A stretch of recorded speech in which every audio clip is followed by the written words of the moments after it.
اس سوال پہ اس طرح کل غامدی صاحب نے تذکرہ بھی کیا تھا کہ بہت سارے لوگوں نے تحقیق کی ہے، کچھ معاصر محققین بھی ہیں، انہی میں سے ہمارے ایک دوست اور ایک بڑے جلیل القدر عالم ڈاکٹر عامر گزدر کا مقالہ، جس کا غامدی صاحب اس گفتگو میں کئی دفعہ ذکر کر چکے ہیں، تو مجھے یہ مناسب محسوس ہوا کہ اس مقالے کا اس سوال کی روشنی میں ایک خلاصہ میں آپ کے سامنے پیش کر دوں، اور پھر میری درخواست ہوگی کہ جو لوگ عربی جانتے ہیں وہ ان کا مقالہ دیکھ سکتے ہیں، اور انشاءاللہ وہ اردو زبان میں بھی جلد شائع ہو جائے گا۔ تو اس سوال کا جواب ان کے مقالے کی روشنی میں کل 9 جملے ہیں، 9 نکات ہیں جن میں میں یہ بیان کرنا چاہتا ہوں۔ مستند ترین آثار اور روایتوں سے بھی یہی ثابت ہوتا ہے کہ عہد رسالت میں بھی عملاً ان احکام کی پابندی صرف اور صرف آپ صلی اللہ علیہ وسلم کی ازواج کے ساتھ خاص تھی۔ ان احکام کا آپ کی بیٹیوں کو نہ پابند کیا گیا تھا اور نہ عام صحابیات کو پابند کیا تھا۔ تیسری بات یہ ہے کہ خود عام صحابیات نے بھی ازواج مطہرات کو ان احکام میں عملاً کبھی اپنے لیے اسوہ قرار نہیں دیا، اسی لیے کہ اللہ تعالیٰ نے یہ کہہ دیا تھا کہ ان کا مقام عام عورتوں کی طرح نہیں ہے، گویا یہ خود ان پر واضح تھا جو تخصیص قرآن نے کر دی تھی۔ چوتھا نقطہ یہ کہ کسی صحابی کے گھر میں مرد و زن کے مابین اختلاط کو روکنے کے لیے کوئی پردہ نہیں لٹکایا گیا، روایت اور آثار کا ذخیرہ اس کی تائید نہیں کرتا۔ پانچواں نقطہ یہ کہ عام مسلمان عورتیں ان احکام کے نزول کے بعد بھی گھروں سے باہر نکلتی، اجتماعی زندگی کی مصروفیات میں حصہ لیتی تھیں، نمازوں میں شریک ہوا کرتی تھیں، اختلاط کے مواقع پر عہد رسالت میں بھی ان پر کبھی کوئی پابندی عائد نہیں کی گئی۔ چھٹا نقطہ یہ کہ کام کاج کرنے والی عورتوں کو گھر سے نکلنے سے کبھی نہیں روکا گیا، نہ انہیں مکمل نقاب میں رہنے کے لیے کوئی پابندی یا حکم دیا گیا۔ ساتواں نقطہ یہ کہ روایتوں ہی سے معلوم ہوتا ہے کہ ان احکام کے نازل ہونے کے بعد ازواج مطہرات کو غزوات میں شریک ہونے سے روک لیا گیا تھا، جبکہ عام صحابیات کو یہ اجازت حاصل تھی۔ آپ نے سنا ہوگا کہ یہ صحابیات مدد معاونت کے لیے غزوات میں جاتی تھیں۔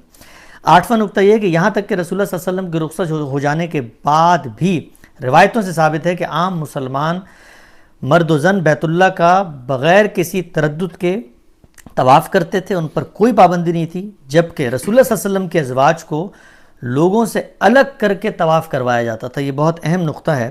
صحابہ کرام رضوان اللہ اجمعین نے بھی اس تخصیص کو باقی رکھا، اور صحیح بخاری کی روایت ہے جس میں بیان ہوتا ہے کہ سیدنا عمر نے اپنے زمانہ خلافت میں بھی ازواج مطہرات کو حج پر جانے سے روک دیا تھا، اور پھر آخر میں بالآخر انہوں نے ان کو ایک اجازت کنڈیشنل دے دی تھی۔ اور نواں نقطہ یہ کہ آیت حجاب کے شان نزول کی صحیح روایات جس میں یہ بیان ہوا ہے کہ اس حکم کے نازل ہونے سے پہلے سیدنا عمر نے رسول اللہ کو مشورہ دیا تھا کہ آپ اپنی ازواج کو لوگوں کے سامنے آنے سے روکیں، انہوں نے بھی عام مسلمان عورتوں کو کبھی یہ بات نہیں کہی جو انہوں نے ازواج مطہرات کو کہی تھی، یعنی خود رسول اللہ صلی اللہ علیہ وسلم کو بھی جب مشورہ دیا سیدنا عمر نے تو ازواج مطہرات ہی کے ضمن میں دیا، اس کے علاوہ نہیں دیا۔ تو یہ چند نکات میں نے کہا میں آپ کی سامنے پیش کر دوں۔ ان تمام نکات کے تائید اور شواہد میں آثار اور روایات کا ایک بڑا ذخیرہ ڈاکٹر حسن ترابی، شیخ عبدالحلیم، اسی طریقے سے ہمارے دوست جلیل القدر عالم عامر گزدر صاحب نے اپنے مقالے میں جمع کر دیا ہے۔ اور میں یہاں آخری باتیں بتا دوں کہ جتنی روایات ان حضرات نے پیش کی ہیں وہ فن حدیث کی روشنی میں جرح و تعدیل اور تحقیق کے معیارات پر سنداً پوری اترتی ہیں بنسبت ان روایات کے جن پہ ہم نے غامدی صاحب سے پچھلی نشست میں بات کی تھی، اور وہ ضعیف روایات ہیں۔ تو یہ چند چیزیں ابتدا میں نے پیش کی ہیں، انہی کی روشنی میں آج غام صاحب السلام علیکم، خیریت سے ہیں؟ جی وعلیکم السلام۔ معذرت میں نے دراز نفسی کی، لیکن مجھے لگا کہ یہ چیز اس نوعیت کی ہے کہ میں اس کو پیش کروں۔ نہیں، بہت اچھا کیا آپ نے، روایات و آثار کی طرف بھی توجہ دلا دی۔ جی، تو ہم سب پہلے تو یہ بتائیے گا کہ یہ جو چیزیں میں نے بیان کی اس سے بظاہر یہ لگتا ہے کہ جو موقف آپ نے قرآن مجید کی نصوص کے داخلی شواہد، سیاق و سباق، اس کے الفاظ سے اخذ کیا تھا، تاریخ کی آثار و روایات اور مستند ترین وہ بھی اس کی تائید کرتی ہیں۔ پوری اس گفتگو کیسے دیکھتے ہیں؟ میں اس سے واقف ہوں۔ دیکھیے، میں تو اس کو الٹ کر دیکھوں گا کہ رسالت میں آپ صلی اللہ علیہ وسلم کی ازواج مطہرات کے بارے میں کچھ خصوصی احکام دیے گئے۔ قرآن مجید نے اس کے پس منظر کو اس خوبی کے ساتھ واضح کر دیا ہے کہ کسی اور چیز کی طرف دیکھنے کی ضرورت ہی باقی نہیں رہتی۔ ہم عادی ہو چکے ہیں کہ ہم قرآن مجید کے بارے میں یہ خیال کرتے ہیں کہ وہ کوئی واضح کر دینے والی کتاب ہی نہیں ہے۔ بدقسمتی سے قرآن کو ہم نے اس جگہ کبھی رکھا ہی نہیں جہاں وہ ہے۔ یعنی آپ اندازہ کیجئے کہ وہ پوری صراحت کے ساتھ کہہ رہا ہوگا کہ ہم نے تو صرف یہ چیزیں حرام کی ہیں، اور ہم اس کے مقابل میں کوئی روایت، کوئی قصہ، کوئی تاریخ پیش فرما دیں گے. یعنی قرآن کے الفاظ پر گفتگو ہی نہیں کریں گے، اس کے ساتھ کسی روایت یا قصے کا کوئی ریلیشن، تعلق واضح کرنے کی صحیح نہیں کریں گے. یعنی ایسے لگتا ہے کہ جیسے قرآن مجید نہ تو اپنی بات کہہ سکتا ہے، نہ اسے واضح کر سکتا ہے، نہ اپنا پس منظر بتا سکتا ہے، جبکہ قرآن کا اپنا دعویٰ یہ ہے کہ وہ بے لسان عربی مبین ہے، واضح کر دینے والی زبان میں اپنی بات کر رہا ہے. تو میں نے عرض کیا کہ میں تو اس کو الٹ کے دیکھوں گا کہ اگر یہ جو قرآن مجید میں باتیں فرمائی گئی ہیں ان کا پابند صحابیات کو بھی کیا گیا ہوتا، یا صحابیات نے اس کو اختیار کیا ہوتا، تو آپ کا روایات و آثار کا ذخیرہ بھرا ہوا ہوتا ہے اس سے. اس لیے کہ یہ معمولی چیز نہیں تھی. یعنی قرآن نازل ہوا اور ازواج مطہرات نے اس کو اختیار کر لیا. ازواج مطہرات کو بھی پہلے اسی طرح سے انتخاب کا حق دیا گیا. میں نے تو واضح کیا نا کہ وہاں بات شروع کہاں سے ہوئی ہے. تو یہ دوسری صحابیات کو اگر لوگ پابند کرتے، اب مسجدوں میں نہیں آؤ گی، اب باہر نہیں جاؤ گی، اب کوئی اپنے ریوڑ چڑھانے کے لیے نہیں جائے گی، کوئی کھیت میں کام کرنے کے لیے نہیں جائے گی. اس کے بعد آپ دیکھیے یہ سب کچھ ہو رہا ہے مدینے میں. یعنی اگر پردے لٹکائے جاتے تو اگلے دن یہ خبر ہوتی جی جی جی، ایک پورے شہر میں، ایک پوری بستی میں. اس طرح کا کوئی معاملہ آپ کو صحابہ کے دور میں، رسالت پاک صلی اللہ علیہ وسلم کے دور میں سرے سے نظر نہیں آتا. کہتے ہیں وہ عورتیں نکلتی تھیں، کام کرتی تھی، رسول اللہ نے اٹھنی پہ بٹھایا ان کو. بالکل واضح ہے یہ سب کچھ، اور اس میں اتنا بڑا ذخیرہ موجود ہے تاریخ کا. لیکن میں تو یہ سمجھتا ہوں کہ جب اللہ کی کتاب کسی چیز کو واضح کر دے تو اس کے بعد ہر شخص کو سر تسلیم خم کر کے بیٹھنا چاہیے. اگر قرآن سمجھ میں نہیں آ رہا تو سوال اس پر کرنا چاہیے.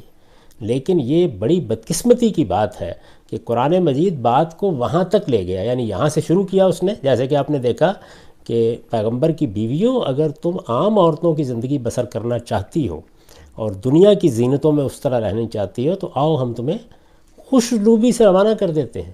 یہ تو نہیں کہا کہ تم ایمان سے نکل جاؤ گی. یعنی وہ پہلے مرحلے ہی میں انہیں عام عورتوں کی زندگی میں اور اس خاص زندگی میں انتخاب کا حق دیا جا رہا ہے.